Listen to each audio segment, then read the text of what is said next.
The first duty of government is to protect our rights. It's our job to maintain the proper role of government in what we were tasked to do. If you really want to doge, this is how you doge. You don't vote for bad legislation that expands government. Thank you.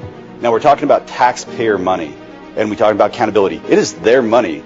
This isn't a government program we're actually spending on. We're actually giving it back to the people of Idaho. There's other options for making our ballots more secure, such as using watermarks or putting holograms on the ballots. And I think that that's what we need to look at more, is trying to get back to what we used to be, where our churches and our families took care of each other instead of relying on the state. I asked the question rhetorically, if we gave them another $1 billion, they wouldn't be happy. Well, we've given them $2 more billion, and it's not enough. We need to start making Idaho first. We need to start making America first. Other states like Texas and Florida have enacted similar laws to address illegal immigration, both locally and in their communities. And Idaho has the right to protect itself when the federal government has failed to do that. COVID presented us with quite the enigma. We didn't really know what it was or what to do, but that is no excuse to violate the rights of the citizens of the state of Idaho. I say vote no on this and let the teachers teach and quit bringing in coaches to teach the teachers to teach, and let's get education going again in Idaho. I don't know what's coming after this current administration for the feds, and we need this law because our federal laws on immigration have failed. Mr. President, I think it's incumbent upon us to allow parents to use their hard-earned dollars to provide what's best for their children. If I was looking at a business and I was looking at these figures, there would be heads rolling because this is unsustainable. My concern is that the resilience of Idahoans who believe in self-reliance and self-responsibility will be eroded. We need to be protecting our First Amendment rights, not inventing ways to slowly chip away at them. The First Amendment and our freedom of religion, freedom of speech are our first liberties. They are so important. We don't have the rest without them. Yeah, watch it. Come on, guys.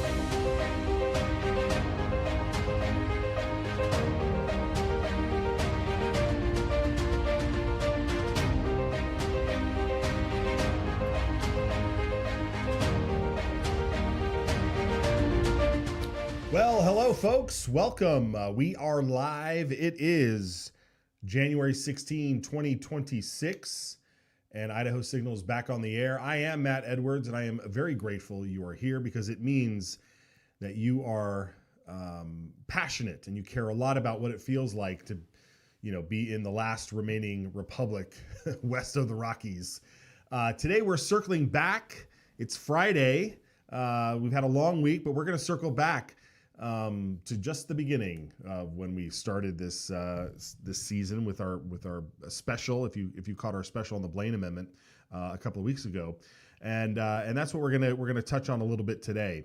The Blaine Amendment, if you haven't heard about it, a dusty relic in our Constitution that's letting bureaucrats play favorites, discriminating against Christians when it comes to public services that everyone else gets to enjoy without a second thought. Now, we've covered this ground, like I said, in the special episode. And if you haven't seen it, I encourage you to go back and watch it. You'll get a lot of the basic boilerplate information there. But apparently, some folks still aren't getting the message, and we understand. The brainwashing in this country has been going on for 100 years, maybe longer. And it's not going to reverse itself with one, slick, short documentary and a conversation. So fine, let's keep talking about it. Because this isn't some abstract history lesson.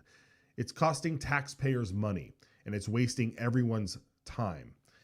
Now look, since our documentary, Idaho versus Christians, aired, over 44,000 views on YouTube and over 220 or something thousand views on X, and now we're hearing all the gripes, right? Oh, if you repeal Blaine, it'll let the state establish a religion. Like, come on. Really? That's your big fear, right? As if Idaho's suddenly going to crown a state pope or mandate that everybody go to Sunday school. Come on, give me a break. The Fourth Amendment already takes care of that, right? It incorporates the First Amendment's establishment clause right down to the states. So there's no government favoritism toward any religion, period. Repealing Blaine does not open the door to a theocracy. It slams shut the door on bigotry that's been hiding behind this whole separation of church and state for far too long. And without it, we stop these absurd denials of neutral services, like booting out a church from a public rental space while letting a music group stay, just because faith was involved. Or telling homeschool parents that can't get a reimbursement for curriculum that has Bible verses in it, even if it meets the state standards. That's not neutrality. That's targeted exclusion. So we're going to talk about the real cost of this, because it's your tax dollars that are footing the bill for these losing lawsuits. Take the Truth Family Bible Church case in Middleton.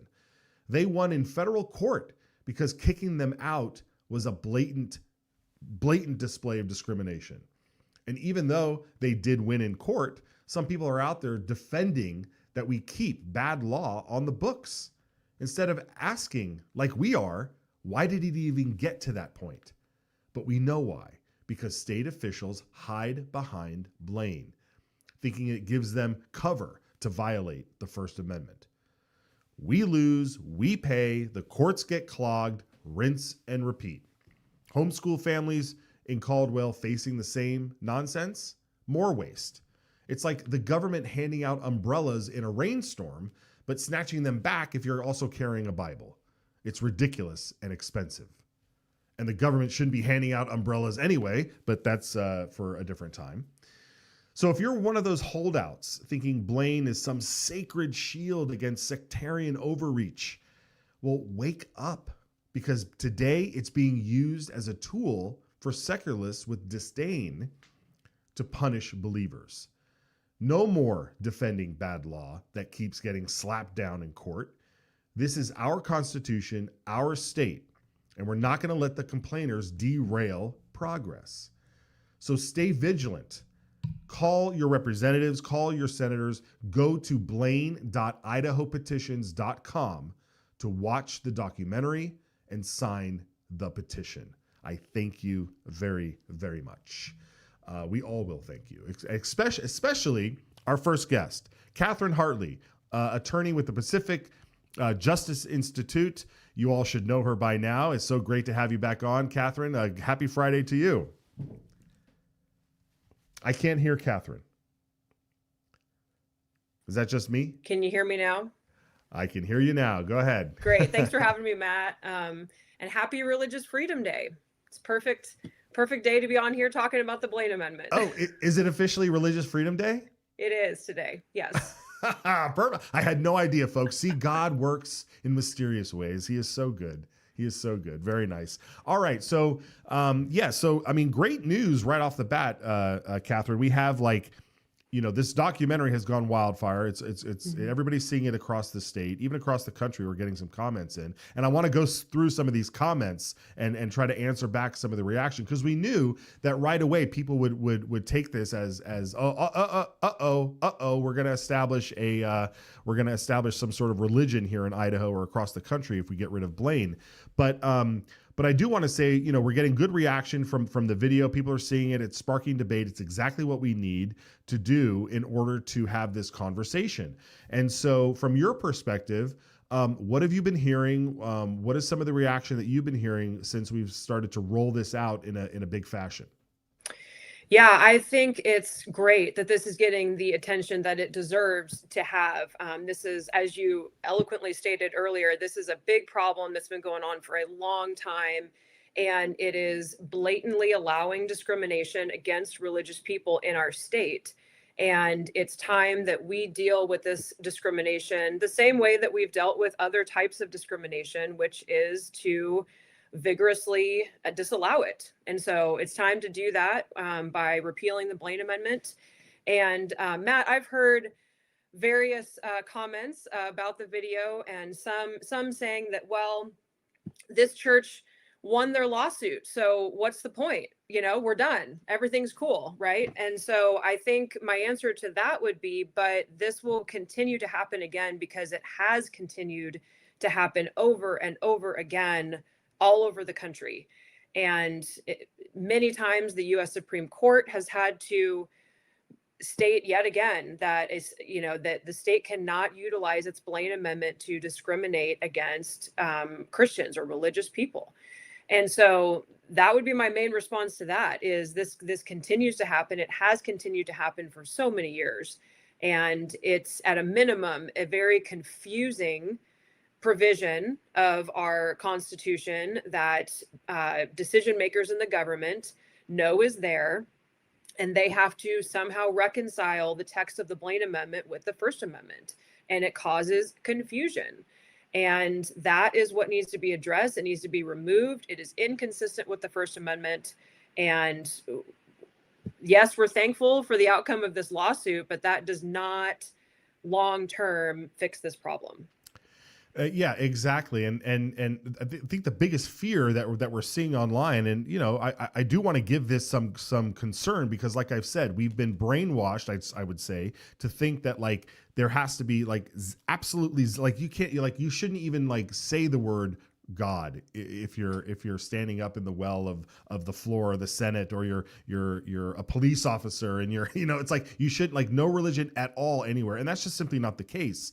But the fear is that if we get rid of the Blaine Amendment, that somehow the Blaine Amendment was the only thing stopping the state from then declaring that our state is now, we're now a Church of Latter-day Saints state, or we're a Catholic state, or we're a Lutheran state. Like that's not what has been holding back people in government from declaring us a theocracy, right? Not at all, Matt. And again, the First Amendment at this point would not allow that. And really the fundamental issue that needs to be addressed is that if a state decides to offer a benefit, whether that's in education or some other category, they have to offer it neutrally, and they cannot discriminate against religious people in offering that benefit. And that is exactly what the Blaine Amendment is the opposite of that concept. And that is the main problem with it. And we can have a totally separate discussion on what the state should be funding at all. But again, if our elected legislators decide to fund some kind of program, it has to be distributed neutrally. And the Blaine Amendment says the opposite of that. It says you cannot fund or aid or help a religious institution or religious people, from state money. And so that is the fundamental issue with the Blaine Amendment. And we've had, like I said, we've been getting comments all over the board on this, whether it's the videos on Facebook, X, YouTube, wherever. And one of the things that struck me was a comment from somebody that said, church and state can't be combined. I'm Christian saying this, right? Public owned properties should not be used for any religious practices. And I'm thinking to myself, so, and we have this, there's during this documentary, there's a moment here where we have, and it's, it's purely fiction, but when, throw it up guys, when there's a family trying to go into a public venue, and it says no Christian meetings allowed. If that's, and when someone says, public owned property should not be used for any religious practices, I'm thinking, well, that's a perfect depiction of what this person wants. Is that you can't even have a group of Christians go into a library or a public venue and just sit down and worship, quietly, or read the Bible, or do some sort of religious practice. That's what the Blaine Amendment could enable someone at that venue. They could invoke the Blaine, right, and say you can't use this venue because it's a public venue. Correct. And that concern is just fundamentally untrue. If a public facility opens up its facilities for public use, again, it cannot discriminate against Christians wanting to go read the Bible in there, or have a prayer group, or conduct any kind of Christian meeting, for example. And so that, again, it goes back to neutrality, which you stated before. If a public venue is opened for the public in general, that religious people have the same playing field as everybody else in being able to utilize those facilities. And so that is, and again, that's very well established law. And over the years, over the decades, state entities have attempted to utilize the Blaine Amendment to prevent those types of meetings, but that is unconstitutional under the First Amendment, and that has been established time and time again. Time and time again. And I remember the last time you were on the program, you made the comparison to race, and it just made me think about a great Drake meme where telling black customers that they can't go purchase lunch at a restaurant. We hate that stuff, but telling Christians that they can't pay rent to use a school gym, yeah, that's perfectly fine. We're totally down for that. I mean, this is basically, I feel like that's basically what a lot of people now are advocating, and we are trying to educate you that is wrong. That is flat out wrong. If you don't like it happening on the basis of race, it can't happen on the basis of religion. Absolutely. And I think, like I said before, I think it's time that we deal with this type of discrimination, religious discrimination, with the same vigor that we've dealt with race-based discrimination, sex-based discrimination. It's still discrimination, and it is still wrong, and it is still illegal. And we need to, like you said, there's been a lot of misconceptions over the last many decades on this topic, and I'm really thankful that you're bringing it to the forefront, that this is a major issue in our country and in our state. Yeah, well, we're going to keep pounding away on it on this.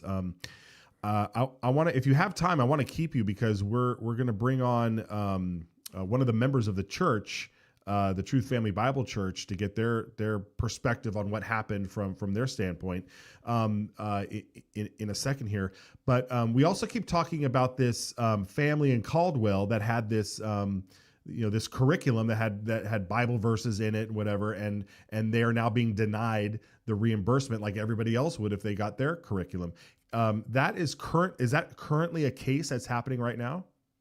That's correct. That's a case that's up in the Ninth Circuit right now. And there are many, many families in Idaho dealing with the exact same issue. This family is just the one that decided to pursue a legal claim on this. But I get so many families calling me and saying that they want to be able to take advantage of this benefit that's offered, which is reimbursement for homeschool curriculum.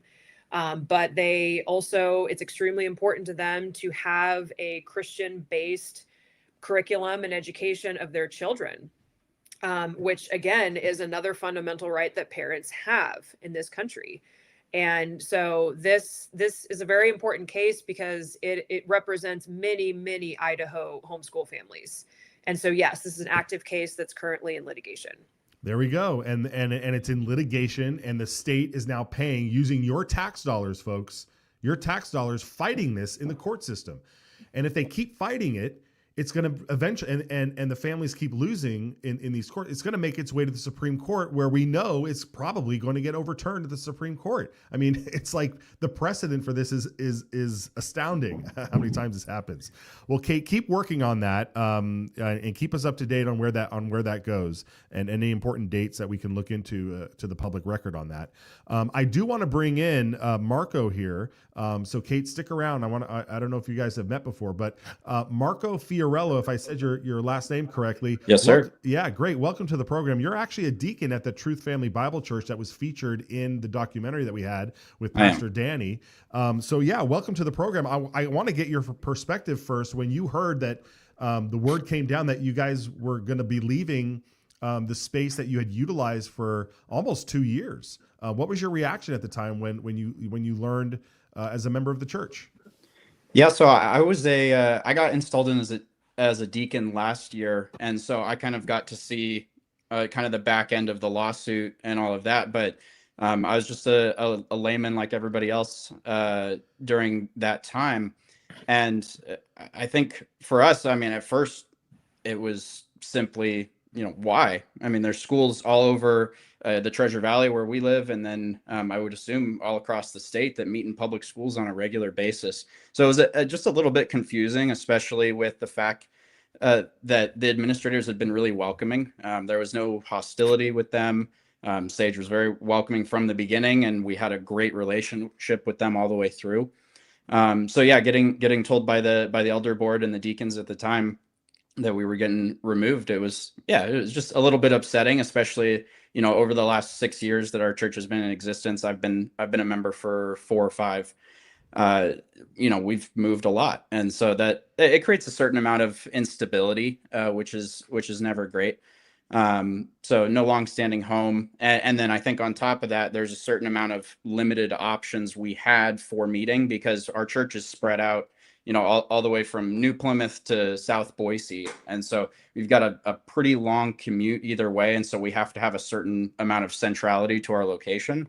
And so that left us very limited on where we could meet. And we did end up at another public school, ironically.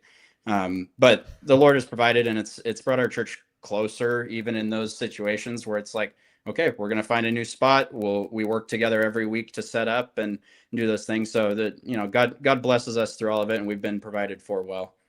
Absolutely. Yeah, we can always count on that for sure.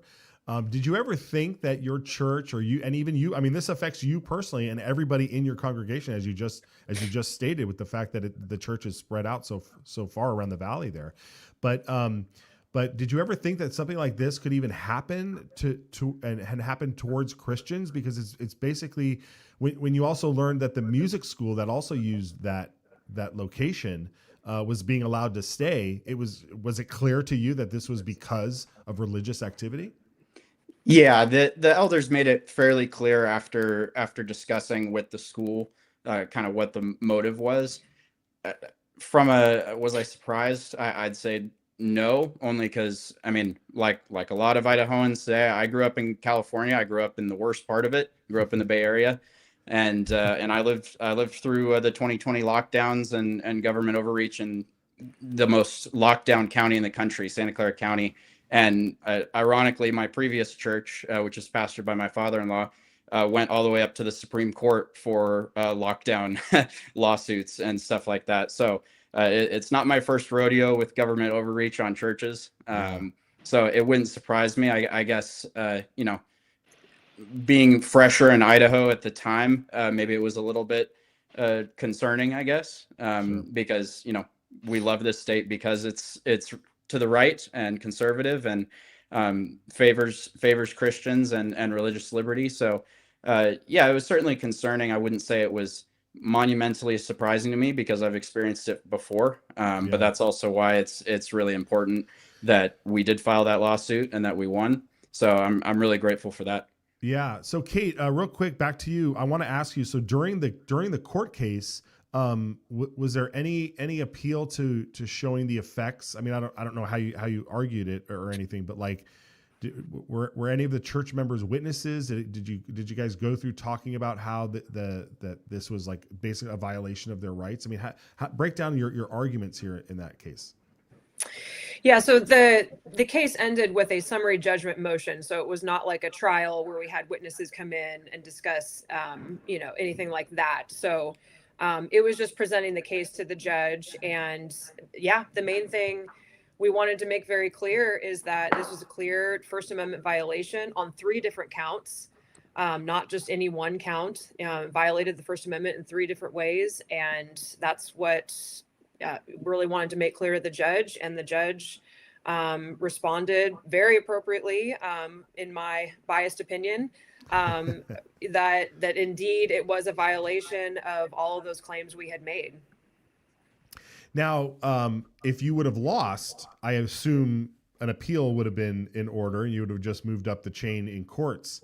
But since the state lost in this sense, or Sage, being the litigants or the other defendant in this case, was there a fear that they would want to appeal as well and continue this up the chain? That's always their right to do, but they decided not to appeal. And they being the school, is that who was on the hook here? And IHFA, which were the bond issuers that told Sage that the church had to leave the facility in order for the school to receive bond funding. Okay. So they got their hands smacked and they said, okay, yeah, we're right. We're not going to appeal. But that doesn't necessarily mean that's going to happen always, because we've seen cases make it all the way to the Supreme Court, right? Absolutely. And again, I think I'd like to reiterate, especially in this case, we had no evidence of direct hostility I think it's important to note that, again, the Blaine Amendment is very confusing, which is why we need to get rid of it. The decision makers in the government see it there. They don't know how to deal with it necessarily. They don't always know how to reconcile it with the First Amendment. And situations like this happen, and people get harmed, and constitutional rights are trampled on. And so that is really the main thing that happened in this case, and just really highlights why it is so imperative to just get rid of the Blaine Amendment entirely. Yeah, well, now, Marco, back to you. Now that you guys are in a new place, did you say you're still renting a different school at this point? Yeah, we're right down the road from our previous location. Okay. at another public elementary school. So okay, yeah, and so obviously they must be aware of the situation, but I mean, you're kind of maybe not necessarily out of the woods yet here, because all it takes is some administrator, some lawyer, somebody kind of saying, well, if this public school wants to do something, you know, like the last one, or anything, that someone could invoke Blaine at any moment and you guys are kicked out again. I mean, you don't really have that kind of guarantee, right? Right. And that's what kind of it comes down to when you have rulings the way it did come down, which we're grateful for, obviously. But it doesn't have broad sweeping consequences like removing Blaine would. Yeah, well, that's what we got to do. So, all right. Well, Kate, Marco, thank you so much for joining us. This is really great. I encourage everybody to go to blaine.idahopetitions.com, sign the petition. We just want to get a collection of people from across the state that are watching this, that are understanding the concept here, and are just going to get on board with this, because it's going to take a constitutional amendment. I mean, I'm sorry, it's going to take to remove a constitutional a part of the Constitution, you need to have a vote of the people. And so we need to get the people on board. So I thank you both for coming on. Any last words from either one of you?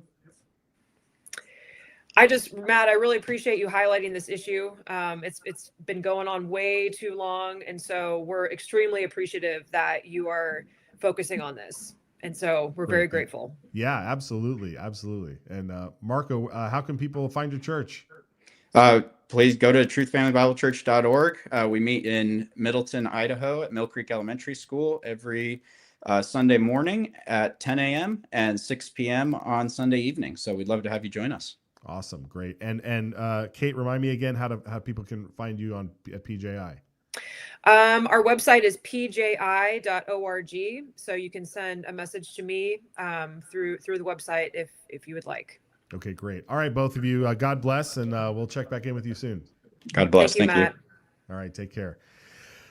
Oh man, gosh, I'm so grateful for those folks. I mean, you know, you especially like fighting it, because how many churches today are like, I'm not going to get in the middle of it. You know, if the state does what the state does, and we're going to stay separate from that, we'll just move away. We'll just do our thing. We'll go over here and whatever. But like, you know, God bless these folks in that church. They said, no, this is wrong. We're going to stand up and we're going to speak out. And then you got PJI and folks like Catherine Hartley stepping up to the plate and saying, yeah, let's take this case to the court and let's win. Let's win. And now we're being accused of trying to break down the wall of separation of church and state and try to enact a theocracy, simply because we don't want this to happen again.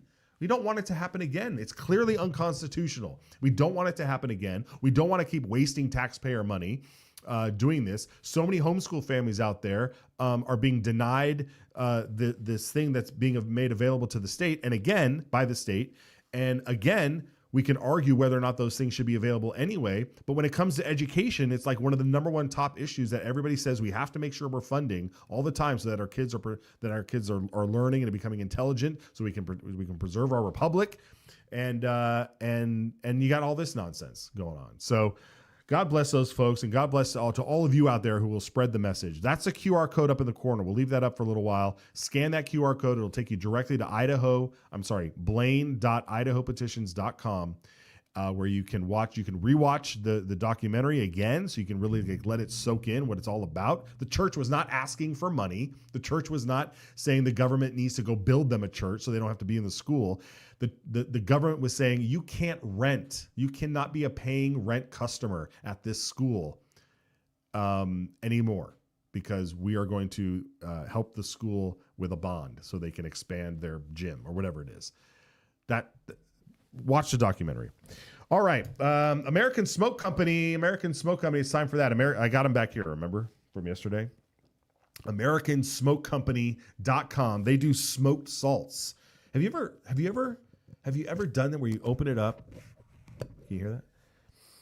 And then oh man, it's I smile every time. I love smoky food. I love smoked food. And I love it smells like a campfire. It smells like a campfire without having to like cough because the smoke is going in your face. And it's a coarse American Pacific Ocean sea salt. And you just take a bunch of it and you just put it on your meats. You let it cure overnight. You let it brine overnight on your like brisket or your tri-tip or something.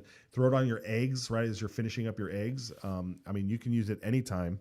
And they smoke it. This one's been smoked for 8 hours in cherry wood, and it's totally full bodied. And it's totally natural. There's no additives. It's just salt and smoke, man. It's just salt and smoke. Head over to AmericanSmokeCo.com. Order a stash of these for you to use.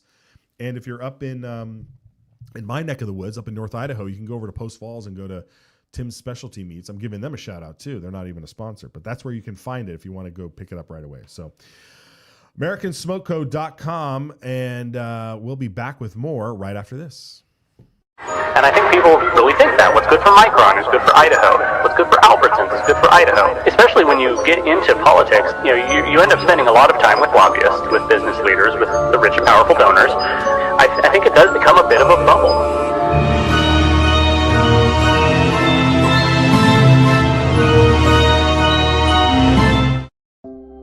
Idaho is the dirt under your fingernails after an honest day's work. Idaho is the hug around your neck when your daughter spells her first word. Idaho is the written word of the law, steadfast and impartial, guarding liberty for all. Idaho is the family rifle passed down, a legacy of protection and the right to stand firm. Idaho is the echo of your own voice, unshaken and free, standing tall among the world silenced.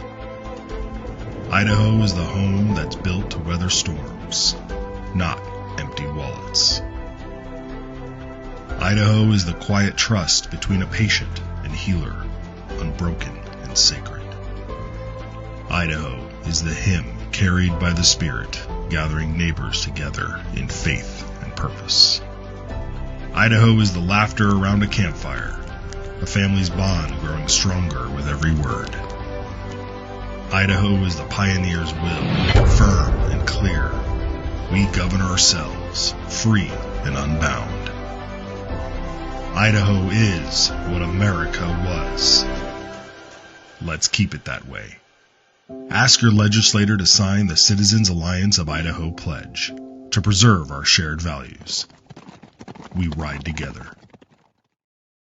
We most certainly do. Welcome back, everybody. All right, it is the top of the hour, and that usually means Brian Allman is with us. Brian Allman, Gem State Chronicle. There he is. I love surprising him. He's been in and out of the Capitol all week. It's the first week of session, which is normally where we just have maybe a couple of bills here, a couple of bills there. JFAC getting their their whistles wet with all of the information coming at them. Brian, what has been the biggest observation you've seen down at the Capitol this week? Well, the budget is dominating the conversation. They've got these revenue projection shortfalls, however much you want to define them. And that is, I think, driving all the conversation. Everybody agrees, everybody except the Democrats agree that it's going to be a budget cutting year, not a budget increasing year. The question is how much, and that's where the discussion is. Last night, the Economic Outlook and Review Assessment Committee met, and that's a bunch of legislators that meet to figure out basically to guess how much money is going to come in via tax revenues in the coming year. And then they'll give that number to JFAC. JFAC can then figure out, okay, how much can we spend or cut taxes? Last year they set a very high revenue projection number, which allowed them to justify cutting $450 million in taxes by saying, look, we can raise spending a little bit and cut all these taxes, we'll be good. Well, now revenues are coming in a little bit under what they expected. So there's all sorts of back and forth about that. Now, they did agree on a number at the end of their committee, because all the members of the committee, they come up with a number based on their own research, however, whether through deep research of the economy and tax rates and projections, or just pulling a number out of thin air. It's really up to them. There's also the governor's number. There's also the tax commission's number. Some other stakeholders give numbers, and then the committee votes on which one they're going to accept. And they voted on a number that was actually a little bit higher than the governor's. They were supposed to present it to JFAC this morning. Well, they didn't. In fact, JFAC was about 25 minutes late at the time that they were supposed to be presenting that number. And, well, they did not explain what happened. My texts to ask some of them what's going on have not been answered, and I think some of the reporters down there are also in the same boat. So I guess we'll just see what happens. Yeah, I mean, JFAC is never without drama. We've seen it get put at ease many times. We've seen lots of running around the offices, behind, in front, especially a couple of years ago when they were doing the budget splitting, with the maintenance budget and the other stuff. And so that was pretty wild. So yeah, no word on what that delay was. Very interesting. I mean, we do have a new captain at the ship, new co-captain at the helm of this ship. So yeah, maybe there was just some things going on that we'll have to find out later. But are you implying though, maybe perhaps that since they didn't go over that revenue projection, is that perhaps there was some miscommunication there, or they weren't quite ready to do that? I can only speculate, but based on what's happened over the past year, last year, JFAC really, really deliberated over that number. They could not come to a consensus all year. And that was frustrating to a lot of people, because how do you plan out how much you're going to spend if you don't yet know how much you're going to bring in? Right. And they've got to plan these budgets for 2 years out, essentially, the rest of fiscal year 2026, which goes until the end of June, and then fiscal year 2027, which goes from July of 26 to June of 27. It's always so confusing, all these different calendar years. And they last year they did not get that number nailed down until March, which cast a lot of uncertainty over everything else, over all the cuts in revenue, such as tax cuts, but also all the spending in all the budgets. They have more than 100, close to 200 budget bills. The maintenance budgets and then the enhancement budget. So, they want that certainty. I know the leadership has been talking about getting that certainty earlier this year. They were planning to have it today. Not quite sure what happened. I was reading a article that was getting reactions after yesterday's meeting of the Economic Committee. Representative Tanner, the new co-chair, he supported the number they came down on, whereas Senator Groh, the other co-chair, he wanted something a little more conservative, just in case. So I don't know. Maybe there's still trying to hammer that out. When you say a little more conservative, you mean a little conservative on cutting? Yeah, a lower number.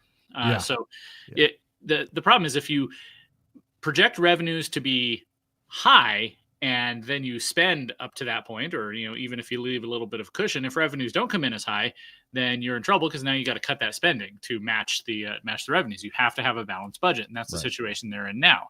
On the other hand, if you project too low, then and it comes in much higher, then you've got all this extra money sitting around, which I guess is a good problem to have. But in that case, we're going to say, well, we're being overtaxed. Give us back the money.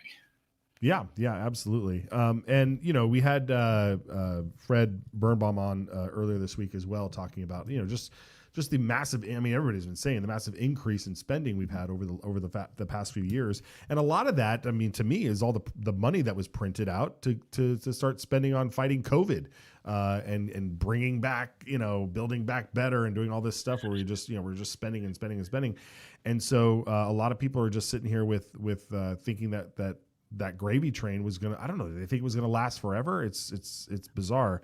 Okay, so then so that's what's going on in JFAC. We did have a few bills get introduced in the House Judiciary Committee yesterday. They weren't earth-shattering by any measure. Were you able to catch any of those? I was in the room for the bill introductions. As I'm sure viewers know, the process for a bill becoming law is first the draft is submitted to the germane committee. and then the committee decides whether or not to print it. The committee could decide, we're just look at this. We don't want this at all. We don't want to even touch this. No, go away. And that does happen sometimes. It's considered kind of rude to the bill sponsor to not even allow them to have a hearing. But assuming they vote for it, then it is printed. LSO prints it and gives it a bill number. And then that is then introduced to the committee for a full hearing, and that's where public can come testify. So there were 5 bills introduced in Judiciary and Rules yesterday. One of them was presented by the new legislator from Twin Falls, Representative Don Hall. And that one is adds to existing law to prohibit the use of a mask or a disguise during a criminal offense. So it essentially gives prosecutors and judges another tool if they are prosecuting somebody who's accused of rioting or arson or assault or whatever it is, and they were wearing a mask while doing it, then they can give them an extra penalty, say an extra year in prison or an extra fine. How times have changed in Idaho. Yeah, just a few years ago we were being told we had to wear masks. Yeah. And not only that, the mask bill just couldn't go through, the mask mandate bill. So, I mean, it's fascinating. It'll be fascinating to see these people argue, the ones who are arguing against mask mandates, to argue for fining people during a crime if they are wearing a mask. Because I thought, my body, my choice, right? Yeah, it does seem kind of, we're getting mixed signals here. Just last year they prohibited mask mandates, but before that they were telling us we had to wear masks, and now they're telling us that if you commit a crime while wearing a mask, then it's an enhanced penalty. Yeah, it's almost like we live in the real world, and every scenario is different, and not everything is so cut and dry and so black and white, and that you literally have to take every scenario and look at it and say, how does this make our society better, and should we implement it or not? It's not a one size fits all, everything by fiat or everything by principle or everything by this. It's all about saying what works for this particular scenario. Mm-hmm. Yeah. And obviously we've seen over the past 6 years, really ever since the Summer of Love, large demonstrations by Antifa and other people of that sort. And they wear masks or all black clothing in order to. They're still wearing it. Yeah. Yeah. And the point is obviously to avoid being identified, avoid being prosecuted. If they're on video throwing a Molotov cocktail or something, but they're wearing a mask, it's hard to figure out who they are. And so this, I guess the point is to discourage that sort of thing. If you're going to commit a crime, go, be bold and, show your identity. Show your face. There was one moment that flashed through my head, was not just the masks, that we're thinking of, but just like from Point Break, like wearing the president's mask or pantyhose or something from back in the day, the Joker, right? Like from Batman. Yeah. There is an intimidation factor when it does come to masks. And when you see someone in a mask, it usually isn't a good thing. It usually isn't a good thing, and it can be used as an intimidation factor. And one thing I did note was that Representative Hall made it a point to say that this was discretionary on the prosecutor's points or the law enforcement point in order to say, hey, was this should this be an added charge, to put on top of something? Yeah, Representative Heather Scott asked an interesting question. What about people who, say, a Muslim who's wearing a full face covering, a hijab or a burqa or something like that, and they commit a crime? Does, would this law come into play at that point? And Representative Hall basically said, well, there's discretion. It depends on the context and the circumstances. Yeah, absolutely. Okay, very nice. The other thing that I wanted to ask you about was, and we're gonna do a full segment on this, breaking all this stuff down later. But there was all these interim committees, and one of the interim committees was the Child Protection Task Force. Was that what it was called? It was Child Custody and Domestic. It was a long name. Child Custody and Domestic Relations Task Force. Right. Child Custody and Domestic Relations Task Force. And they issued a report that is hundreds of, maybe 200 pages long. And we're not going to get into that now. But then there was also another committee that studied the government's response to COVID-19 and the pandemic. And that committee was a study committee. And I know you were there in the room. We watched it online. We broadcasted it online. It was supposed to be 3 days long. It only ended up being, I think, 3 hours long, and then they were done. Can you at least from your perspective, again, this was a study committee, not a task force. What is the difference? Well, your understanding. Yeah, I'm actually not entirely sure as to the difference between a task force and a study committee. They both kind of did similar things. Like the DOGE task force was created by legislative leadership, and they interviewed subject matter experts, discussed ideas, and the COVID committee. What they did, and this was obviously Senator Dan Foreman's project. He wanted to put this together to have a look back at how the state handled the COVID pandemic. And they came in and started essentially with a list of statements that the committee then voted to either affirm or reject.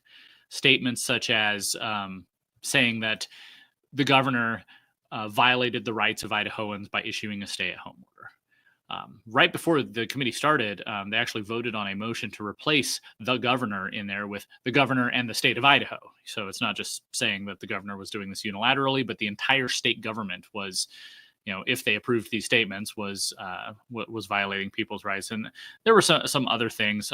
Did the closing of houses of worship by the governor and the state of Idaho violate state law, state code, and/or the U.S. state constitution? Closing of businesses by the governor and the state. Quarantine, declaration of emergency. Was it improper for the governor to declare a state of emergency beyond 60 days? There you go. There's the list up there. And yeah, they Brian, real quickly, I think we got a call coming in here. Let's see if we can take it. Well, this is exciting. Is it? Is this Dale Hawkins? It is. Can you hear me okay? We can hear you. Representative Dale Hawkins joining the program via phone. We love the technology, the old school technology. Can you hear us okay?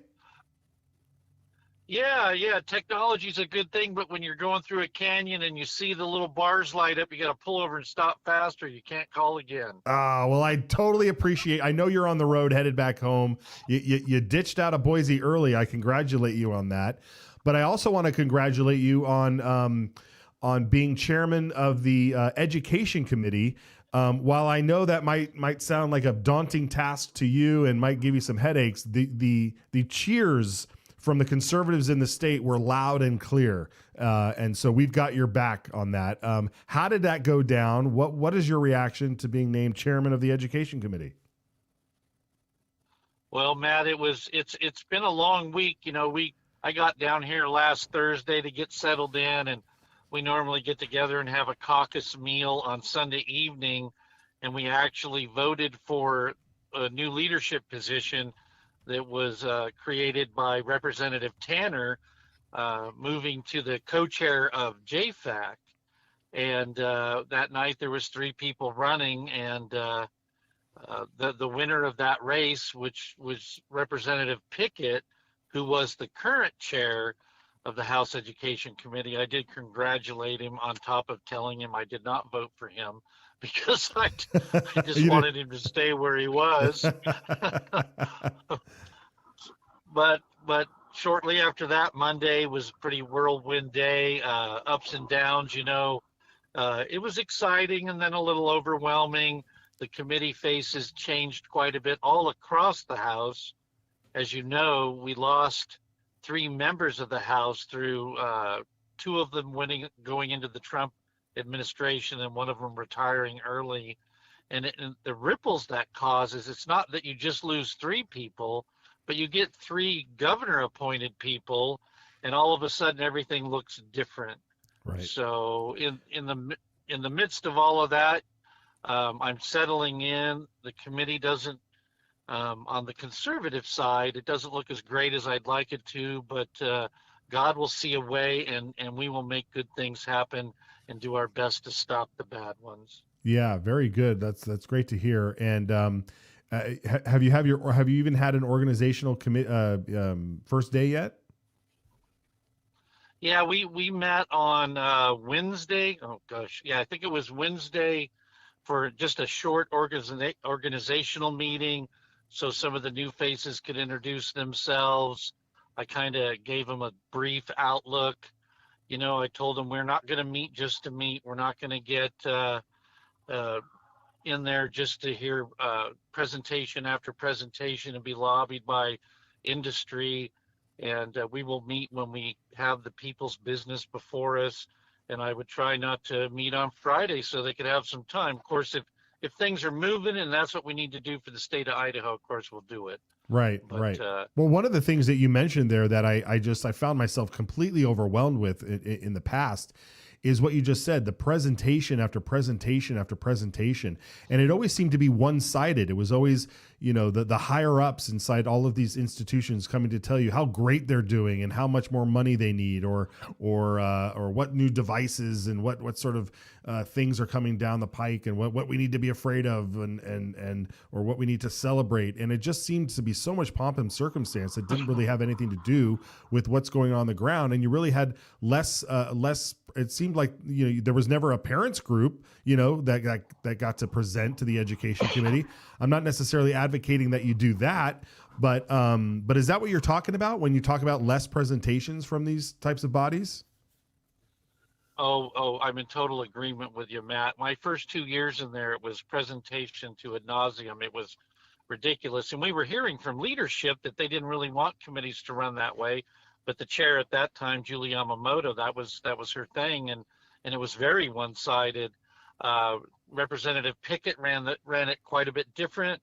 There wasn't quite as many, and I will do even different, more than that, because I do want to get a balanced approach. There's some of them that we're kind of locked into hearing, but they're going to be shorter. So, sure. And we're going to try to get a variety. I would like to get the leadership structure from Kootenai Classical Academy down here and show about the great success that they're having in their classical charter school and other things like that, so that we can see more of what's going on outside of this box we've built for 100 years, where students don't seem to be flourishing and thriving.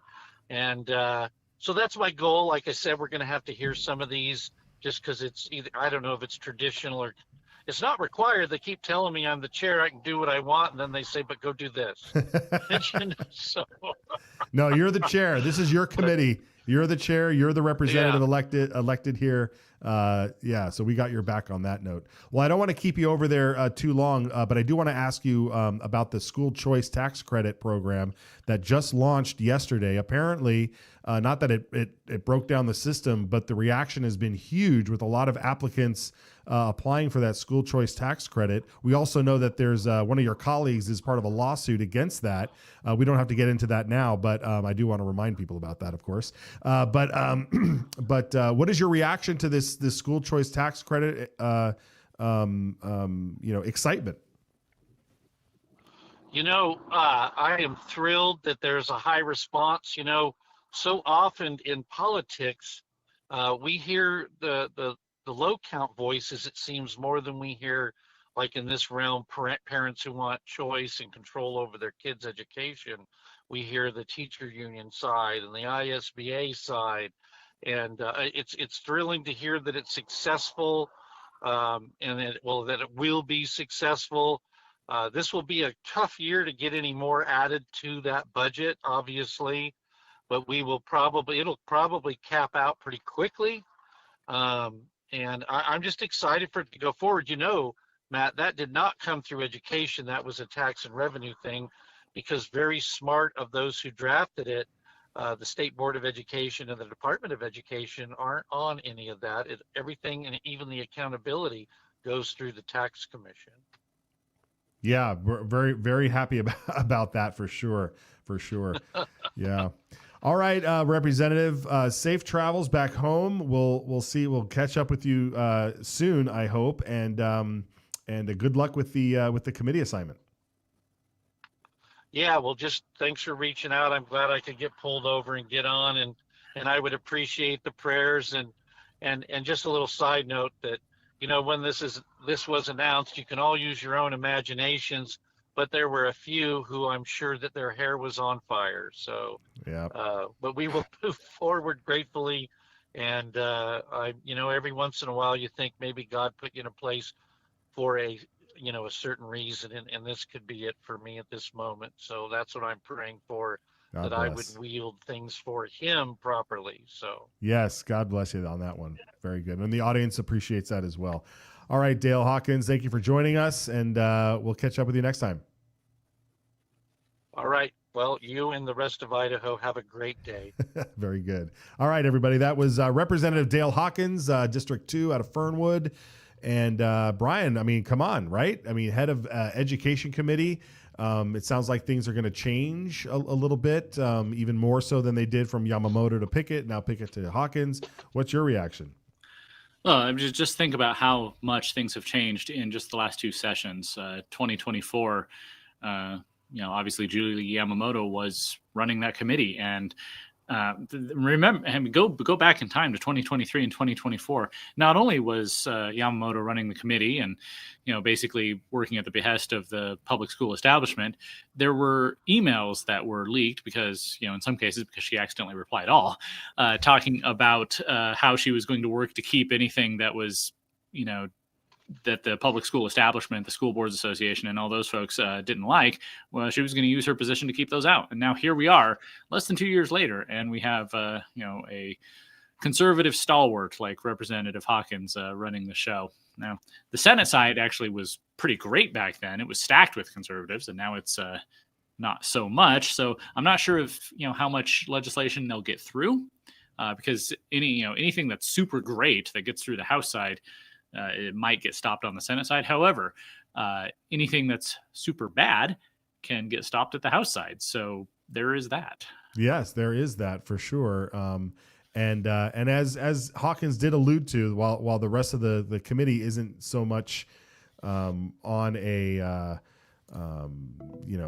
the conservative stalwart side, so to speak, he's still the chairman, and so there's plenty of things that he can do, as we've seen in other committees when you have somebody in a committee. I mean, I think of Representative Brent Crane, who's in charge of the State Affairs Committee, and that committee, when that thing gets going, watch out what happens. And sometimes you can complain about why things are stalled out, and then you see some other things get through, and you're like, there's something going on behind the scenes, and it's always that way. It's politics. It's what's going on back there, and it sucks to be a part of it. But hopefully at the end of the day, you're at a net gain, and that's what happened last session, I believe. Yeah, with there's 12 standing committees in the House, not including Ways and Means, not including Ethics. Basically 12 committees that handle day-to-day legislation. And we've got how many in the House have signed the pledge? There's 42. 29. Total. 29. So that's 29 spread across 12 committees. It's you're not going to get many where you have an outright majority. So there's going to be a lot where you're going to have to work hard to persuade people to support good ideas. Right, exactly. And as Hawkins pointed out, if you can't get it through one committee, then you kind of say, okay, well, how can we make this idea happen, but go through a different route? So there's many different strategies, many different routes to go through, and we just need to keep going that way. All right, Brian, where can people follow you, and what can we expect on Gem State Chronicle? Well, I'm continuing to follow JFAC. Go check out my article from last night. I quickly cranked that one out in between getting home from the Capitol and then getting off to my legislative district meeting last night. It's just about what they've done this week, how they've hit the ground running. At the end, I talk about how they're going to hear the revenue projection number on Friday morning. Obviously, that didn't happen, so who knows? We'll stay tuned. So I'll keep an eye on that. There's also some stuff I have in my hands, not literally right now, but in my possession, a big pile of the regulations and the code that the governor wants to cut from Idaho code. Remember at the State of the State, he put this big pile of binders on the desk behind him and says, this is our recommendations. Well, I've got some of that, and I'm going to be going through that over the next few hours and few days, and I'll let you know what to think about it, because it's some of it looks interesting. It's just cutting words or obsolete sections of code, but who knows what else is hidden in there. So I'll bring you that as soon as I can. Awesome. Well, we look forward to that. All right, everybody, give Brian a follow at Brian Allman over there on X and all the usual spaces. Have a great weekend, my friend. We'll see you next time. See you Monday. All right. Okay, everybody, and I know when Representative Hawkins called, we were talking about the COVID study committee. So I want to wrap up just a little bit of what we were talking about there, because I kind of want to tease you as to what we're getting into. So this was the study committee's report, and it basically, like it said, went through all of their questions. But more importantly, was all the data, all the things that they requested from the legislative service offices was fascinating, because in it was a comprehensive timeline here of every single action. Okay, perfect. I mean, why am I sitting here flying through this when you could just bring it up on a PDF? But this is a timeline of all the dates and every action that happened through the executive branch, and we're talking about stage 4 stay healthy guidelines were sent out on May 11th.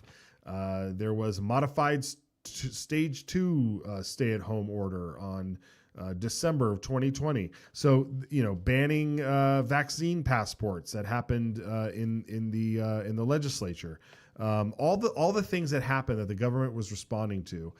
And this is important information. This is an important timeline.